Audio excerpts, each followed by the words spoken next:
Hello friends, स्वागत है आप सभी का मेरे यूट्यूब चैनल डीएस पाठशाला में। जैसा कि मैंने आपको कल संज्ञा प्रकरण का पूरा टॉपिक पढ़ा दिया था, तो आज की क्लास में हम प्रश्नोत्तरी पढ़ेंगे। जो भी प्रश्न होगा वो प्रीवियस ईयर क्वेश्चन होगा, जिससे आपको समझ आ सके कि क्वेश्चन कैसा बन सकता है भविष्य में, और कैसा बना है और किस आधार पर बना है, कहाँ से हमको टॉपिक को पढ़ना है, वो क्वेश्चन के माध्यम से आपको सब क्लियर हो जाएगा। तो शुरू करते हैं आज की क्लास को। ये क्या हो रहा है इसमें, चलो शुरू करते हैं। तो पहला क्वेश्चन क्या है इसमें दोस्तों?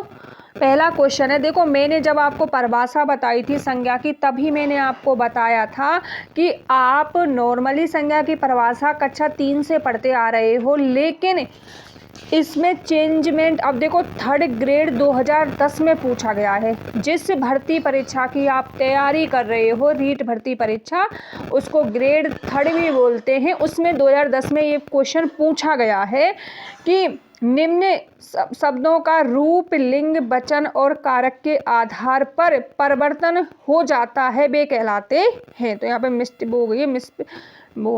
मिट गया है, परिवर्तन हो जाता है वे कहलाते हैं। तो कारक के आधार पर, लिंग के आधार पर, तो वो शब्द होते हैं विकारी शब्द। ध्यान रखना, इसको अविकारी शब्द वे होते हैं जिनमें लिंग, वचन, कारक के आधार पर परिवर्तन नहीं होता है, और जिनमें परिवर्तन हो जाता है वो होते हैं विकारी शब्द। दूसरा क्वेश्चन आप देख सकते हैं, ये 2010 में आया था। थर्ड ग्रेड 2012 ग्रेड थर्ड में 2012 में आया था। आदमी है यहाँ पर, आदमी विश्वास के योग्य, आदमी विश्वास के योग्य नहीं होता है, इस वाक्य में संज्ञा है। इस वाक्य में क्या है? संज्ञा है। आदमी विश्वास के योग्य नहीं होता, इस वाक्य में विश्वास में कौन सी संज्ञा है, विश्वास में बतानी है। तो अब आपको पता है जाति होगी नहीं, इसमें संज्ञा के दो ही ऑप्शन है, तो ये तो वैसे ही कट गए, पहले और तीसरे, तो इस प्रकार से काट दे। तो आपको पता है विश्वास एक भाव है ना, इसमें जाति है ना व्यक्ति है, तो इसमें क्या है? भाववाचक संज्ञा। नेक्स्ट, एक क्वेश्चन कहाँ गया इसमें से, पता नहीं, इसमें से फर्स्ट ग्रेड संस्कृत 2019 में पूछा गया था, ये अब दिख ही नहीं रहा है इसमें, चलो छोड़ते हैं इसको। इनमें भाववाचक संज्ञा है, देखो PSI 2018 में पूछा गया भाववाचक संज्ञा है। तो आप देख सकते हैं क्वेश्चन ऐसे ही बनेगा, आपको टॉपिक को इसी प्रकार से पढ़ना है कि भाववाचक संज्ञा कौन सी है, जातिवाचक संज्ञा कौन सी, ऐसे क्वेश्चन बनेंगे, हटके नहीं बनेगा कोई भी क्वेश्चन। अब आपको पता है बालक की एक जाति होगी, जातिवाचक संज्ञा। सुंदर लड़का तो विशेषण हो गया। बचपन और 55, बचपन है ये और ये 55 है, तो 55 तो संख्यावाचक विशेषण हो गया, तो बचपन होगा। तो बच्चा एक जातिवाचक संज्ञा है, तो बच्चा से जो भाववाचक संज्ञा बनेगी दोस्तों, वो बनेगी बचपन। नेक्स्ट देखो, यही क्वेश्चन JLO के परीक्षा में पूछा गया है 2014 में कि बच्चा का भाववाचक रूप क्या बनेगा। आप देख सकते हैं परीक्षा अलग अलग है और क्वेश्चन सेम है, बस लैंग्वेज, भाषा बदल दी है। इसमें भाववाचक संज्ञा पूछा है, इसमें जो क्वेश्चन आंसर था उसको क्वेश्चन बना दिया, बस भाषा की चेंजिंग है। आपको सिर्फ भाषा को पकड़ना है दोस्तों, सिर्फ भाषा। बच्चा का भाववाचक रूप क्या बनेगा? बचपन। क्या बनेगा? बचपन। किस विकल्प में सर्वनाम से बनी भाववाचक संज्ञा है? देखो ग्रेड सेकंड में पूछा गया है 2019 में। तो मैंने आपको बताया था कि भाववाचक संज्ञा को 5 प्रकार से बना सकते हैं, संज्ञा के द्वारा, सर्वनाम के द्वारा, विशेषण के द्वारा, क्रिया शब्दों के द्वारा और अव्यय शब्दों के द्वारा। तो इसमें सर्वनाम से बनी बतानी है। अब आपको पता है मम में जब मैंने ता जोड़ा, मम मतलब मेरा, तो मेरा किस में जाएगा? पुरुषवाचक सर्वनाम में जाएगा। तो मम से क्या बना? ममता भाववाचक संज्ञा। भाववाचक संज्ञा का उदाहरण है, देखो सेकंड ग्रेड में पूछा गया क्वेश्चन है, बूढ़ा, बच्चा, यौवन और लड़का। देखो लड़का जाति में गया, बच्चा जाति में गया, बूढ़ा जाति में गया, लेकिन युवा से क्या बना? युवा विशेषण है, और विशेषण से जो भाववाचक संज्ञा बनी वो क्या बनी? यौवन। तो यौवन में भाववाचक संज्ञा हुई। निम्नलिखित में से भाववाचक संज्ञा कौन सी है? तो थर्ड ग्रेड में पूछा गया क्वेश्चन है 2012 में। अब वीर लड़का विशेषण हो गया, कट गया। मनुष्यों की एक जाति होती है, जातिवाचक संज्ञा। गुरु जातिवाचक संज्ञा, लेकिन शत्रुता एक भाव है। अब देखो अगला क्वेश्चन थर्ड ग्रेड में, सेकंड ग्रेड में पूछा गया है, निम्न में से किस विकल्प में सभी शब्द भाववाचक संज्ञा नहीं है? भाववाचक संज्ञा नहीं है पूछा है। दोस्तों ये गलती मत कर देना, मेरी काफ़ी फ्रेंड है, उन्होंने बहुत गलती की थी, जब क्वेश्चन को नहीं पढ़ा था तो वो ऐसे रह गई थी 2-4 पॉइंट से मेरे साथ की, तो उन्होंने नहीं को नहीं पढ़ा और सीधा क्वेश्चन कर दिया, तो इससे भी आपको नेगेटिव में हो जाओगे। ध्यान से पढ़ना है प्रत्येक क्वेश्चन को। निम्न में से किस विकल्प के सभी शब्द भाववाचक संज्ञा नहीं है? नहीं है पूछा है, भाववाचक संज्ञा में नहीं है। देखो अब आप बताइए भाववाचक संज्ञा में नहीं है। देखो मिठास है, शिष्टता है, महात्म्य है, ये तो है। राष्ट्रीयता है, देवत्व है, माधुर्य, ये भी हैं। नम्रता है, दासता है, व्यवहारिकता है। लेकिन दानव, मनुष्य और ब्राह्मण ये तो जातिवाचक संज्ञा के अंतर्गत है, क्योंकि मनुष्यों की एक जाति होती है, ब्राह्मणों की एक जाति होती है, दानव भी इसी में आएगा, तो ये जातिवाचक संज्ञा के अंतर्गत जाएंगे। किसी विकल्प में सभी शब्द क्रिया से बनी भाववाचक संज्ञा। देखो ज़्यादातर क्वेश्चन भाववाचक संज्ञा से पूछा जा रहा है, कि ये भी फर्स्ट ग्रेड में पूछा गया संस्कृत 2019 में। तो किस विकल्प के सभी शब्द क्रिया से बनी बताना है। जैसे अच्छाई किससे बनी है? अच्छा क्या होता है? विशेषण होता है ना, तो ये तो कट गया। बुराई, बुरा भी विशेषण होता है, बुरा लड़का, बुरी लड़की, तो ये कट गया। भलाई भी विशेषण होता है, तो ये कट गया। इसमें सिर्फ क्रिया से बनी पूछी थी। किससे बनी पूछी थी? क्रिया से बनी। जैसे पढ़ना से पढ़ाई और लिखना से लिखावट। पढ़ना से क्या बनेगा? पढ़ाई, और लिखना से क्या बनेगा दोस्तों? लिखावट। तो पहला विकल्प इसमें सही होगा, क्योंकि दोनों ही शब्द क्रिया से बनी भाववाचक संज्ञा है। निम्नलिखित विशेषण से बनी भाववाचक संज्ञा है, तो विशेषण से बनी बतानी है आपको। तो ये शब्द है, आपको दिख नहीं रहा होगा, इसको मैं यहाँ लिख देती हूँ। नवीनता। कौन सा शब्द है? नवीनता। लड़का से बना लड़कपन, दानव से बना दानवता, और मम से बना ममता, और नवीन से बना नवीनता। अब आपको पता है लड़का क्या है? जातिवाचक संज्ञा है, कट गया। विशेषण से बनी पूछी है दोस्तों, इसमें किससे बनी पूछी है? विशेषण से बनी। लड़का क्या है दोस्तों? एक संज्ञा शब्द है, तो ये विशेषण नहीं हुआ। दानव भी एक संज्ञा शब्द है। मम क्या है? सर्वनाम शब्द। लेकिन नवीनता शब्द जो है वो विशेषण शब्द है, क्योंकि नवीन, नवीन कार्य, नवीन भवन, तो ये विशेषण के अंतर्गत आते हैं। तो नवीनता किस में जाएगा? भाववाचक संज्ञा के अंतर्गत। विशेषण से बनी, विशेषण से निर्मित भाववाचक संज्ञा है। ये भव्यता है, भव्यता, चाल चलन, परिहास और बचपन। विशेषण से बनी, तो भव्य मकान, भव्य होटल, तो भव्य इस प्रकार जोड़ सकते हैं। तो भव्य क्या हो गई? एक विशेषण शब्द होगा, उसमें मैंने ता प्रत्यय जोड़ा, तो भाववाचक संज्ञा बन गई। तुम्हें देखो थर्ड ग्रेड में पूछा गया 2022 में, तुम्हें धोखा नहीं देना चाहिए, वाक्य में धोखा शब्द है, सीधा सीधा भाववाचक संज्ञा। ये भी थर्ड ग्रेड 2012 में पूछा गया, महात्म शब्द है, ये प्रत्यय जुड़ा हुआ है, सीधा सीधा भाववाचक संज्ञा के अंतर्गत जाएगा।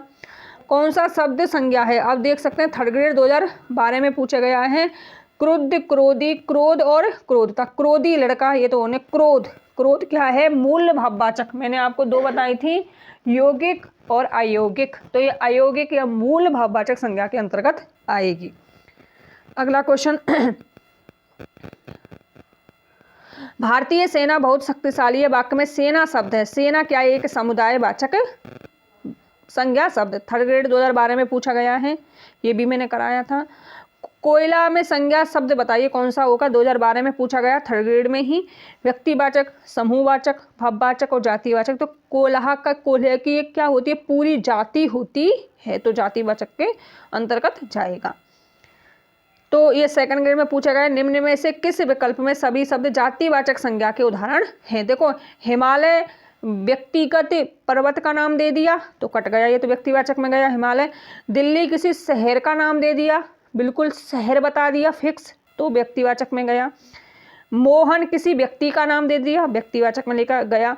पहाड़, बालक और नदी जातिवाचक संज्ञा के अंतर्गत आएंगे। किसके अंतर्गत आएंगे? जातिवाचक संज्ञा के अंतर्गत आएंगे। गांधी को राष्ट्रपिता कहा जाता है, इस वाक्य में गांधी शब्द क्या है? तो गांधी शब्द क्या है? व्यक्तिवाचक संज्ञा, क्योंकि गांधी को ही राष्ट्रपिता कहते हैं।